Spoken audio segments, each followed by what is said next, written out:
how to invest in international real estate. There I'm going to talk about some things that I'm considering before I invest in international real estate and things that you should and must consider before investing in international real estate. And then I'm going to give you my 10-step system for investing in international real estate successfully. Let's start out with some things you must consider before investing in international real estate. Number one, do I need a residency to invest in this country? This is important because a lot of countries don't allow foreigners who are not residents to invest in real estate in their respective countries. And these countries exist pretty much everywhere and anywhere. So you really have to study the country where you want to invest in real estate before you can invest there. Figure out the legislation. Learn about the country's terms of service pretty much. Can you as a foreigner without residency invest in that country? Now, I'm personally not recommending you to invest in international real estate unless and until you are a resident of the country. For a number of reasons. Once you are a resident, a legal resident, it gives you more rights than if you were a foreigner. You just have more options. And you want to do this, especially in emerging countries. You want to have a residency before you invest in international real estate. Some countries don't allow non-citizens to purchase land. There are a lot of countries like that. Just look in Asia and even parts of Europe too, where only citizens of the country and only EU citizens, for instance, can purchase land in Bulgaria. There are a lot of countries like that, so really inform yourself, educate yourself about the laws of the respective country where you're interested in investing in before you pull the trigger and before you spend hundreds or even thousands of hours on something that may not reap you any rewards. And the rule of law in the country is something that is rarely discussed by our competitors, and so we're bringing this to your attention because it is the most vital component of investing in a country. You must know the rule of law from A to Z, because if not, you're going to get yourself into trouble. 2, mortgages. Can you get a mortgage in the country? Many countries make it not super easy to get a mortgage, okay? To find a bank that will lend you money, the bank wants to ensure that they will see the money from you in the future, right? That you will pay them back. This is pretty normal. So in a lot of cases, you can only get a mortgage in the country if you have proof of income from that country. This is very important. So even if you have proof of income from a foreign country, this country, and we're talking about the banks, the financial institutions of the country where you're looking to invest. Let's say that's Paraguay, or let's say that's Italy or Bulgaria or wherever. They will not accept your proof of funds. They will not accept, they will accept the proof of funds. That's not the problem, but they will not accept your proof of income if it's not from the country where you're looking to buy. Banks are lending money to customers they trust. This is the beginning, the middle, and the end. Banks don't lend money to customers they don't trust. Banks don't lend money to customers they don't know.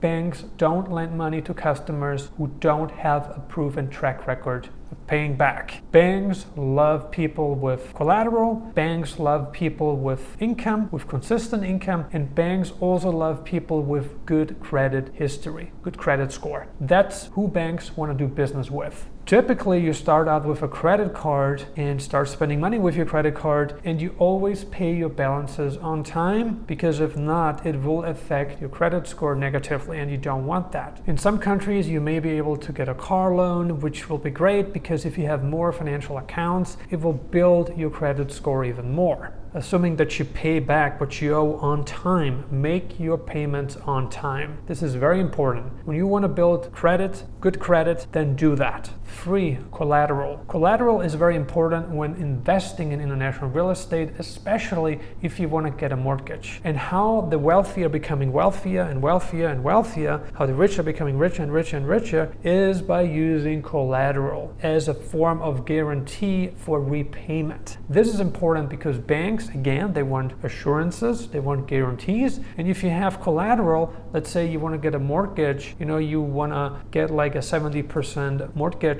on a house you're interested in, and you only have 30% yourself that you can pay up front, then the bank may loan you the other 70% provided you have some collateral. So if the bank says, hey, Gerald, he's got another property here in Asunción, Paraguay, and in case Gerald defaults on his payments, for whatever reason, Gerald can't pay, we have this other property to fall back on, and we're going to liquidate stated, we're going to take possession of his property if he fails to repay the mortgage. This is how it works. Of course, using an existing piece of real estate is just one option. Then next, squatting laws. Squatting laws, paying attention to squatting laws has become increasingly more important in many countries, not just in emerging countries, but also in European countries, EU countries, where you really want to know about the squatting laws of the country. Let's say you have a property and it's empty for a certain amount of time each year. You want to make sure that you have someone who can check on the property, who can check up on the property all the time. Because if the property has been empty for a certain amount of time and squatters enter your property, and of course that's done illegally because they didn't have permission to enter your property. But since the property has been empty, unoccupied, the government of the country,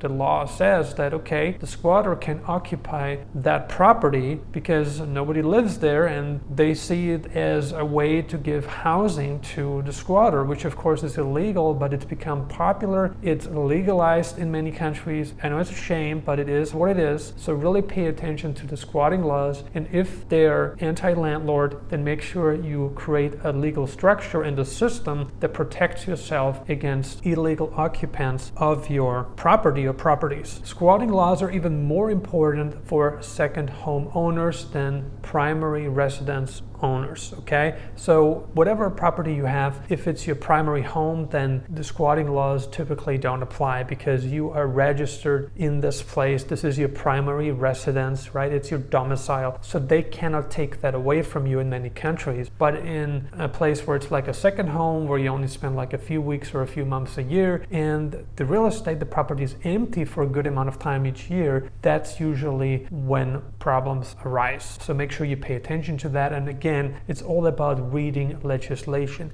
Being successful at international real estate investing is all about knowing the rule of law in the country, reading the legislation, and really informing yourself, educating yourself before you invest. Another big point is property insurance, and this is something that's often not considered by a lot of people because they assume it works just like it does back home. This is not true at all. In certain countries like Spain, the insurance, how much the property, the piece of real estate is insured for, it is dependent on the building value.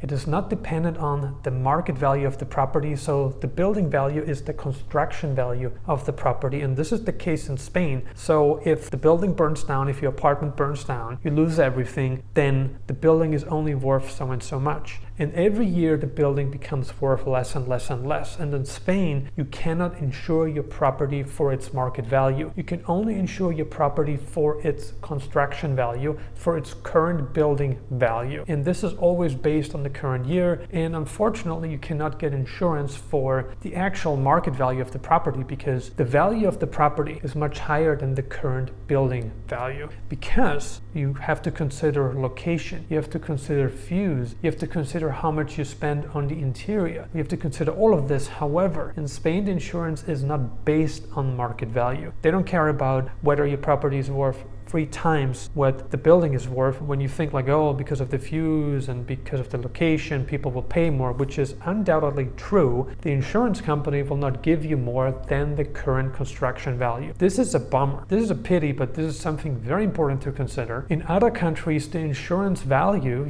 how much the insurance will pay, is predicated on the market value of the property, where the location, the views, the interior, all of this are part of the value proposition. So each country has different rules, and insurance companies are run differently in different geographic locations. And this is something that I wanted to bring to your awareness because it is one of the most neglected aspects to consider when investing in international real estate. And inheritance laws. This is again important. When you sign the deed, can you put a beneficiary in the deed? Upon your death, who will get access to the property? Who will the property belong to? So inheritance laws change, and they're different from country to country. So again, This is all about reading and understanding the legislation in the country you want to invest in. And yeah, the question is, can you put the beneficiary in the deed, in the legal contract? And of course, another very important thing is taxes. What are the property taxes in the country? What are the inheritance taxes? What are stamp duties? How much are stamp duty fees in the country? You want to know about what it costs you to purchase the property. You want to know how much you will lose each year in property taxes, how much you will lose upon purchase. You want to know how much you lose every year in property taxes. You want to know how much you lose when you purchase the property, because anytime you buy and sell, someone's got to pay taxes. Now that we talked about some fundamental aspects of investing in international real estate, I wanted to give you my 10-step process to successful international real estate investing. Step number 1, determine 3 to 5 locations. You want to determine 3 to 5 different locations in the country where you're looking to buy. This is important because you want to know as much as possible about the market. You want to know as much as possible about the different locations where you're looking to buy. Let's say you want to buy in a very specific city. Learn about all the different neighborhoods, and especially the neighborhoods where you're looking to buy. What's the average market price for the kind of property you're looking to buy, for the size, for the square feet, for square meters, for the number of bedrooms. Like, you want to know all of this, and you always want to be comparing, like prices, and are prices falling, are prices rising, what impacts the real estate market in that specific city,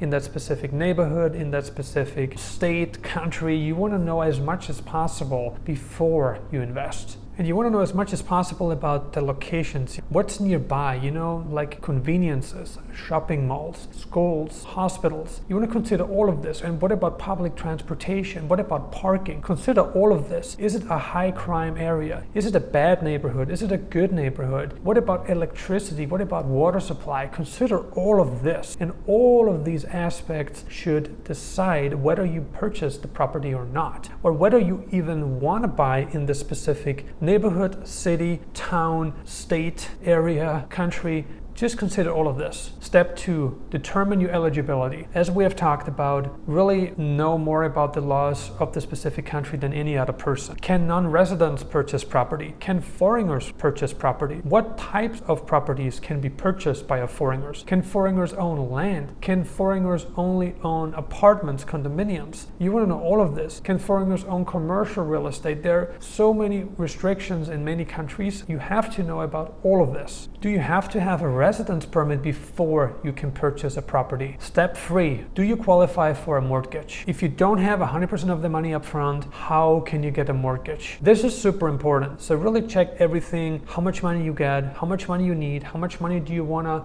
borrow from the bank, what's your monthly income, do you have any collateral? Really consider all of this. Also, very important, how can you get your money into the country? How do you transfer your money? Can you get a foreign currency account in the country to avoid foreign currency exchange fees? All of this is important. Like, how much money can you transfer without raising any red flags? How much money can you even deposit? Are there any taxes? Are there any transfer fees? What other costs are there? In many countries, you will need a local bank account to purchase real estate. Step 4, inspect. Now you're at the point where you found an apartment that you like. And what you want to do is you want to look into the registry to make sure that the apartment, the house, the building, the land, whatever you want to buy belongs to the person who claims to own it. Make sure the property, the real estate, is free and clear. Make sure there's no debt tied to the piece of real estate that you want to acquire. The owner must own the property in its entirety. This is super important. If the owner does not own the property in its entirety, don't even move forward. Don't even go one step further, because it's gonna be a waste of time. You can't buy the property, or it's gonna be more complicated. You might have to refinance, and all kinds of problems may arise. So you really want to take a look at all of this to determine the eligibility of the seller. So make sure the property is debt-free. 5, check the market value of the property. How much did similar real estate, how much did similar properties sell in the past quarter of this year or the past year? Look at all of this. And you also want to compare the current market prices of similar properties. How much do similar properties sell for in the same neighborhood or equally bad neighborhood? You want to have things to compare. You want to have more pieces of real estate to compare, and compare something that's offering like a similar view, that's in a similar location location. You want to compare your piece of real estate, the one that you want to buy, with a piece of real estate that's in a similar neighborhood, a similar location. You want to compare it because it's important, you know? You can't compare apples to oranges. You want to compare apples to apples, and you want to compare oranges to oranges. This is super, super, super important. 6, inspect the apartment, house, whatever you want to buy,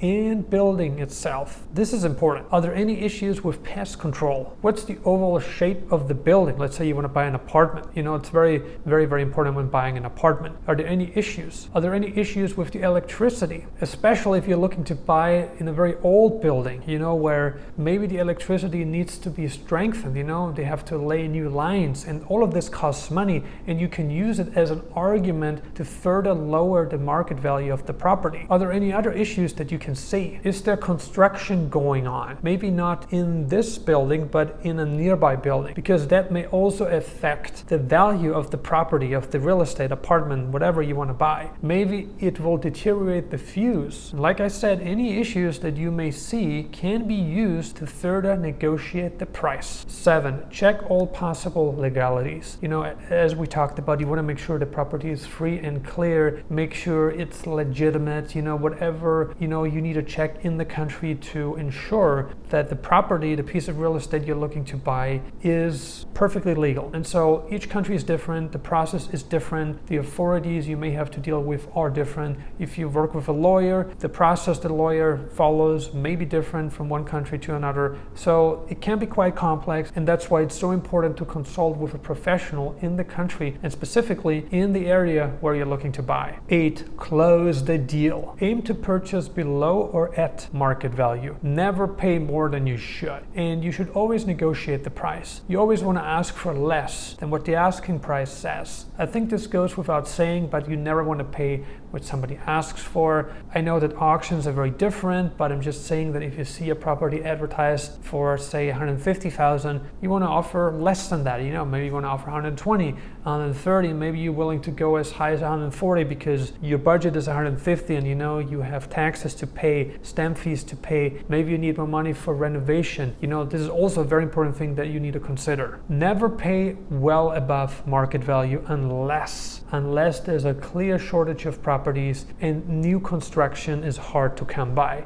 And there are a couple more exceptions to this rule as well. And you want to be looking at supply and demand. This is very important when determining the price of a property. Step 9, get everything done at the notary. Now it's time to sign the deed. And like we have said, you know, consider the inheritance laws of the country. You want to include the beneficiary in the deed, so whenever you pass, whoever you want to pass the property on to, put this person in the deed right on the spot. At this point, your legal representative should be with you to help you with the completion of the deed, of the legal contract. Make sure to double check everything and ask if you have any questions. Step 10 would be to get property insurance. Don't wait with this, okay? You want to get property insurance sooner rather than later. This is important. You want to have the maximum protection possible, especially if you want to turn it into a rental property. But even if you don't want to turn it into a rental property, you really want to consider a lot. Okay, so get insurance. And something important that I haven't really pointed out is renovation, okay? And you can see that when you view the property, you know, depending on what you want to change, you know, but you want to factor this in as well, especially when it comes to negotiating the price. So please make sure to consider how much money you intend to spend on renovating the place. If the place has perfect interior, if there's nothing to be changed, then guess what? You're happy right away and you don't need to factor it into your budget or not as much. But if there's a lot to be desired in terms of interior, then you really want to use that as an argument to further lower the price of the real estate, even if it's not going to be by a lot, because typically the location, the views, and just the building itself is really the deciding factor. So you want to consider the interior as much as possible, especially when it comes to lowering the price, paying below the asking price, and especially if there's a lot to do, even though it's really important to consider the location, the views, the neighborhood, and the building. Electricity and water are also very important. But talking about the price, you know, the interior is usually not a big argument because it is usually less expensive than having a different handicap, say the location, the neighborhood, the views, right? This is something you can't change, but the interior you can always change it, and it is usually the least problematic out of all the problems you have to deal with. If you're interested in investing in international real estate with Nomad Elite, please contact us. You should see our website displayed right below the video. We would love to help you purchase real estate in one of the countries where we operate. And if you have any questions, please post them in the comments below. Subscribe to our channel now, click the like button. Thank you so much for watching Nomad Elite, and we see you on the next video.